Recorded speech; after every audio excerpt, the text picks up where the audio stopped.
नमस्कार, मैं अतुल चतुर्वेदी बोल रहा हूँ। द विजडम वेव के एक और एपिसोड में आपका स्वागत है। आज के इस एपिसोड में मैं आपको बताऊंगा एक्सपोर्ट के व्यापार में एक और कदम आगे बढ़ाने के विषय में। टीन टू टाइकून सीरीज में पहले भी हम चर्चा कर चुके हैं कि आपको एंटरप्रेन्योर क्यों बनना चाहिए,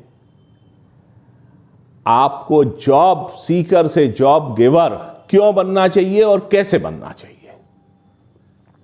हम ये भी चर्चा कर चुके हैं कि एंटरप्रेन्योर कैसे बनेंगे, क्या क्या काम कर सकते हैं, उसके लिए क्या क्या फॉर्मेलिटीज़ हैं। ये सब चीज़ें अगर आपको जानकारी लेनी है तो डिस्क्रिप्शन में पुराने एपिसोड्स के लिंक दूंगा, आप वहाँ से जाके देख सकते हैं।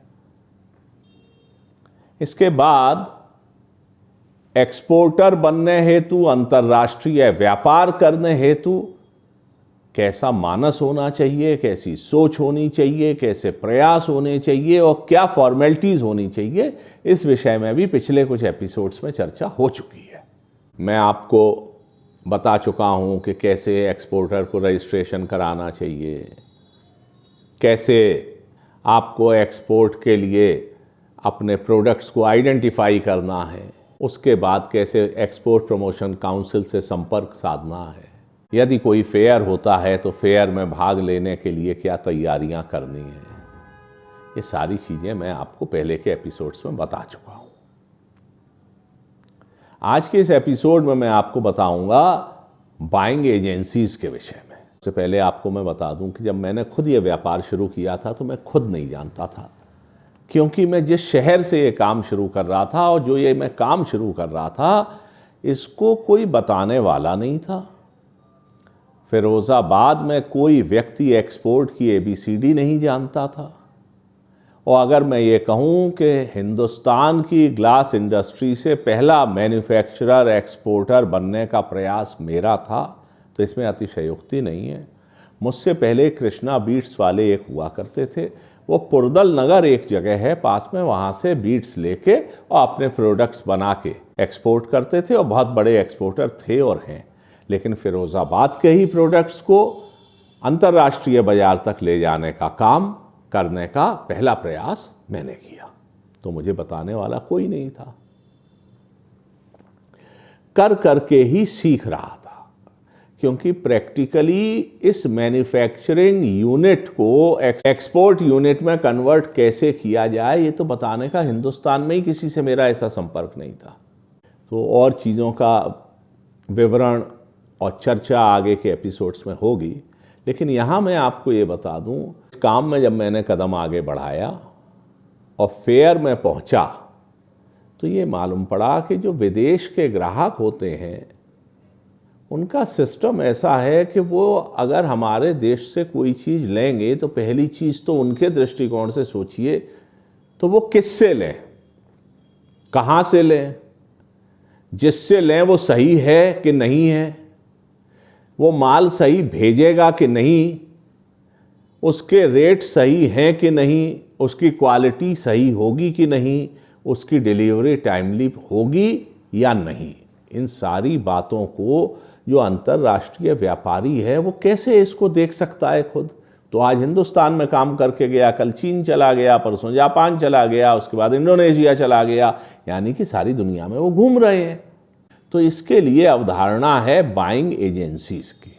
बाइंग एजेंसी से मतलब है कि उस विदेशी ग्राहक ने यहाँ पर किसी व्यक्ति को या किसी कंपनी को ये जिम्मा दिया कि पहले हम ये सामान लेना चाहते हैं, आप देखिए ये कहाँ बनता है, कौन बनाता है, उनमें से कौन एक्सपोर्ट करता है, कौन उनमें अच्छे लोग हैं, रिलायबल हैं, और फिर सही क्वालिटी, सही दाम, सैंपल डेवलपमेंट करवाइए और जब ऑर्डर हो जाए तो ये सुनिश्चित करिए कि टाइम से अच्छी क्वालिटी का शिपमेंट हो जाए। इस चीज़ के लिए उस बाइंग एजेंसी को उस विदेशी ग्राहक से कुछ मेहनताना मिलता है, चाहे कमीशन के रूप में या जैसा उनका तय हो। शुरुआत में बाइंग एजेंसीज सप्लायर से कुछ नहीं लेती थी, अब ऐसे भी किस्से सुनने में आते हैं। बट ये तो व्यापार है। तो अब जब मैं एक्सपोर्ट करने गया और व्यापारियों से मुलाकात हुई और उन्होंने बताया, तो बाइंग एजेंटों से भी मुलाकात शुरू हो गई। और हमारे टाइम में एक बहुत बड़ी बाइंग एजेंसी होती थी, एक्जिम इंटरनेशनल, जिसके के मालिक थे मिस्टर मोहित कुमार। उनके पास अमेरिका की पियर 1, बॉम्बे कंपनी, इस सब किस्म के बड़े बड़े अकाउंट्स थे। व्यक्तिगत बाइंग एजेंसीज के विषय में मैं आगे के एपिसोड्स में चर्चा करूंगा, लेकिन मैं आपको ये बताऊं कि बाइंग एजेंट्स का काम बहुत जिम्मेवारी का है, लेकिन एक एक्सपोर्टर को उनसे व्यापार भी बहुत मिलता है और सीखने को भी बहुत मिलता है। बाइंग एजेंट्स के पास आपको सैंपल लेके, या अब तो इंटरनेट का ज़माना है, तो एक तो मिलने की जगह फेयर है ही है, लेकिन फिर इनका डेटा पूरा मौजूद होता है।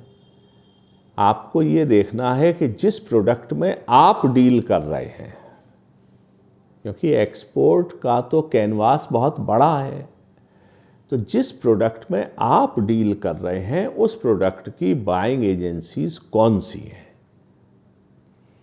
और उनसे अपॉइंटमेंट आसान बात नहीं है। यद्यपि वो भी व्यापार करने को बैठे हैं, लेकिन सप्लायर की संख्या ज़्यादा है, तो निश्चित तौर पर कंपटीशन होता है, और बाइंग एजेंसीज पर समय की भी दिक्कत है और कई बार नखरे भी होते हैं। बहरहाल आप काम करने निकले हैं तो इन सब व्यवधानों को तो आपको पार करना पड़ेगा। आपको अपने प्रोडक्ट पर, अपनी कॉम्पिटेंस पर विश्वास करना होगा, लेकिन ये भी आपको बता दूं कि बाइंग एजेंसी वो स्कूल है जहां से सीखकर आप एक अच्छा और बेहतर एक्सपोर्टर निश्चित तौर पर बन सकते हैं। आप जब बाइंग एजेंट से अपॉइंटमेंट लेते हैं, अपॉइंटमेंट आपको लेना होगा, आप उनसे जाके मिलिए, उनसे जाके मिल के अपने प्रोडक्ट्स या अपना कैटलॉग जैसा भी सिस्टम है दिखाइए, और उसके बाद शुरुआती बातचीत है, कुछ प्रयास करने पड़ेंगे। हो सकता है वो आपसे सैंपल डेवलपमेंट करवाएं, हो सकता है सैंपल डेवलपमेंट 2-4 बार करवाएं और ऑर्डर ना आ पाए, लेकिन आप ये चीज़ ध्यान रखिए कि धैर्य की तो ज़रूरत इसलिए पड़ेगी कि जो बाइंग एजेंट है वो तो अपने ग्राहक की मनो इच्छा के अनुकूल काम करेगा। आपका सैंपल अगर ग्राहक को पसंद आएगा तो बाइंग एजेंट आपको ऑर्डर दिलवाएगा। अधिकांशतः बाइंग एजेंसी ऐसी ईमानदारियां बरतती हैं कि यदि कोई सैंपल डेवलपमेंट आपने किया है तो उसका ऑर्डर आएगा तो आपको ही नेगोशिएट होके मिलेगा। अब इससे अगर इतर भी कुछ हो तो अल्टीमेटली आप बहुत सी चीज़ें व्यापार में और व्यवहार में ऐसी होती हैं जिनका के समय के पास ही जवाब होता है। बाइंग एजेंसी से ही संपर्क करके और सैम्पलिंग करके आपको ये भी समझ में आएगा कि जो आपका एक्सपोर्टर है उसके और रिक्वायरमेंट्स क्या हैं। और रिक्वायरमेंट्स से मतलब ये है कि एक तो प्रोडक्ट रिक्वायरमेंट हो गया कि अगर आप हैंडीक्राफ्ट की बात करते हो तो क्या फिनिश है, क्या शेप है, और तमाम जिस किस्म की चीज़ें हैं।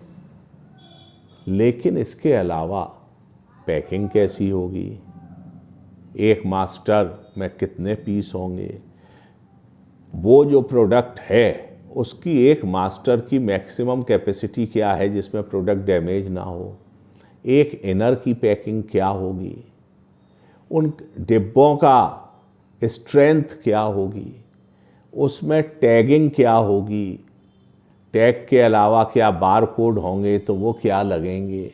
ये बातें बहुत छोटी छोटी हैं और जिन्होंने एक्सपोर्ट शुरू कर दिया और इस प्रक्रिया से निकल गए उनको तो सब समझ में आ जाता है।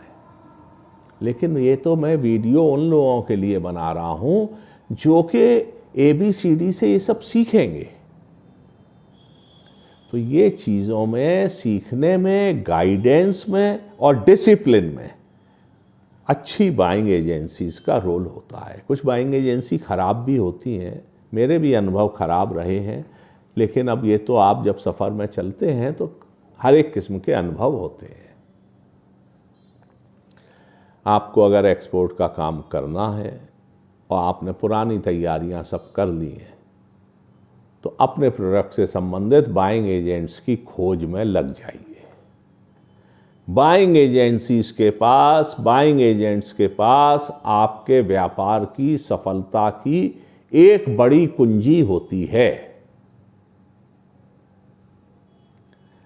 आगे के एपिसोड्स में मैं आपको बाइंग एजेंसीज के और अनुभव भी बताऊंगा, तरीके भी बताऊंगा, फेयर कहाँ लगते हैं और फेयरों की खासियत क्या है और देशों के व्यापार में कहाँ किस किस्म से ध्यान देना चाहिए, ये सब बातों की भी चर्चा होगी। यदि आपको ये जानकारी उपयोगी लग रही है तो अपने कमेंट्स अवश्य कीजिए। अगर आपको लगता है कि आप कुछ अंदर से प्रेरणा लेके और एक्सपोर्टर बनना चाहेंगे या एंटरप्रेन्योर बनना चाहेंगे, तो इस चैनल को सब्सक्राइब करिए, क्योंकि इस पे आगे बहुत सी जानकारियां आपको इससे संबंधित मिलने वाली हैं। ये वीडियो अगर अच्छा लगा है तो इसको लाइक और शेयर कीजिए। एक बात जो मैं हर अपने वीडियो में कहता हूं, फिर से दोहरा दूं, कि जो the wisdom weave with Atul Chaturvedi है, इस चैनल में कैनवास बहुत बड़ा है और कई किस्म के विषयों पर चर्चा होती है। लेकिन इससे आपको परेशान होने की जरूरत नहीं है। हर विषय का एपिसोड वेल डिफाइंड है। उसका एपिसोड का जो टाइटल होगा, जो थंबनेल होगा, ये सब आपको बताएगा कि ये किस विषय में बात हो रही है। और साथ ही प्लेलिस्ट भी वेल डिफाइंड है। आप अपनी रुचि के विषय की प्लेलिस्ट खोलिए और उसको देखिए, जिससे जो चीज़ आपकी रुचि की नहीं है उसको आप देखने में व्यर्थ का समय अपना ना खराब करें। यदि व्यापार के विषय में, अंतर्राष्ट्रीय व्यापार के विषय में आपको कोई और जानकारी चाहिए तो आप कमेंट बॉक्स में लिख सकते हैं। अगर मेरे लिए संभव होगा तो मैं आपको जवाब दूंगा। आपके सुझावों का भी स्वागत है। उम्मीद करता हूं आपको एपिसोड अच्छा लगा होगा। आगे के एपिसोड्स में और बहुत महत्वपूर्ण बातें बताऊंगा। तब तक के लिए मुझे आज्ञा दीजिए। आपका दिन शुभ हो। आप एक अच्छे एंटरप्रेन्योर और एक्सपोर्टर बने, इन शुभकामनाओं के साथ। धन्यवाद। नमस्कार।